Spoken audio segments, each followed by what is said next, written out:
haven't even talked about the new look at David Cornsweet as Superman from James Gunn, Mike. And this image is so special because it's filmed entirely in camera. None of this was edited after the fact. So, boy, there has been the internet rounds on the good and bad of this photo, Mike, this week. So much I actually forgot about this a little bit, but it's been up in the air in the discussion. But go on. Let's break it down. Yeah, I mean, for me, it looks the costume looks great. This guy looks exactly like an incarnation of Superman.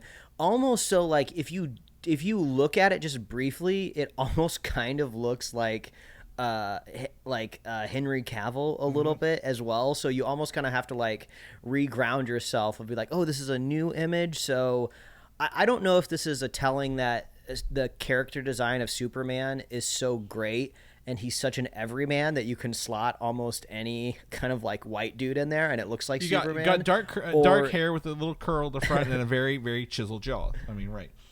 Yeah, or does David Cornsweet, is that how we're saying his name? Cornsweet,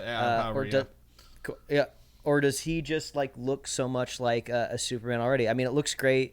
You know, he's suiting up. If I have to like really speculate about this one singular image, it would be kind of cool to see Superman, Clark Kent's apartment. You know, we never really see Superman from the angle that we get to see something like a Peter Parker, right? Where we actually get to see them like living their day-to-day life and how do they balance being Superman with, you know, also trying to have a personal life working at a newspaper. So maybe this is kind of hinting more at that. Yeah. Then on the other side. Well, I was going to say the other thing to me is that this is the first, like, he's not rushing to get ready because there are other superheroes out in this world already, right? Like, every Superman we've seen is him having to solve all the world's problems, pretty much.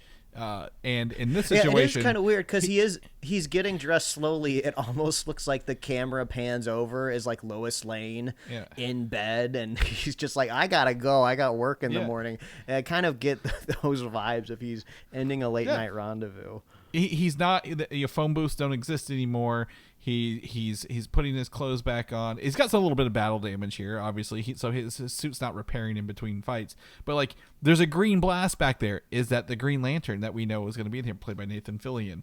You know, who is creating that big orb and the purple stuff around it? Like, he is not in a hurry because guess what? He's not the only person in this world fighting bad guys in Metropolis. So that's really cool to me that he isn't like, oh my god, I gotta solve everything, and everyone's like, why isn't he hurrying? I'm like, well, because obviously other people are there, right? Like, you know, they're carrying the assignment. He's gonna show up at the 11th hour and claim credit for beating everybody. But what was your other take on this?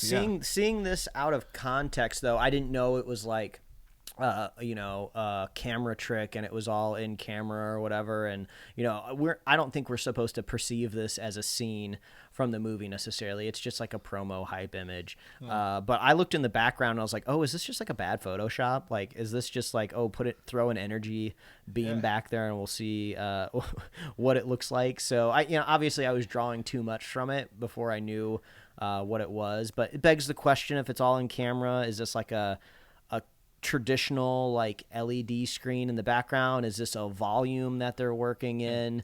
You know, is it a matte painting? I mean, who knows? I mean, Gunn is at the point in his career where if he wanted matte paintings in his movies, he could get matte paintings done. I texted you about matte paintings. What did I text you about matte paintings earlier the other day? I do not recall. It was a movie that we were like, oh man, they're actually doing something with real paintings again. Oh, Skeleton Crew, the Star Wars Skeleton Crew. They're actually brought back Phil Tippett, who worked on Jurassic Park, Star Wars movie, to do stop motion matte paintings, old fashioned matte paintings, and an ILM painter out of retirement too. So that's pretty cool. But like, I don't think this is matte paintings, and I don't think it's a volume.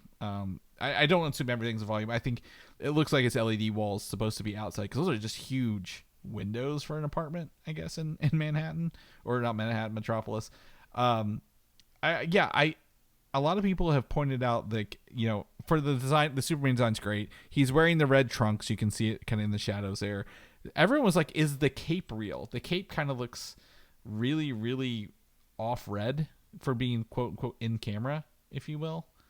Like, I don't know if you noticed that about it or not. I don't care enough to look at the cape, but like, I feel like that leans to the fact that it is real, because if it was fake, you could color match it exactly to the rest of the costume. I look at it as like, oh, the boots and the symbol on the suit, are, rubber or some sort of other material. And then somebody had to track down fabric that was close enough, or maybe they didn't want to match it. They wanted to go in a slightly different vibe. So yeah, I didn't really question the cape at all. Yeah, I think it was more the texture than the color, but like, overall, I would say this is an interesting first reveal from James Gunn.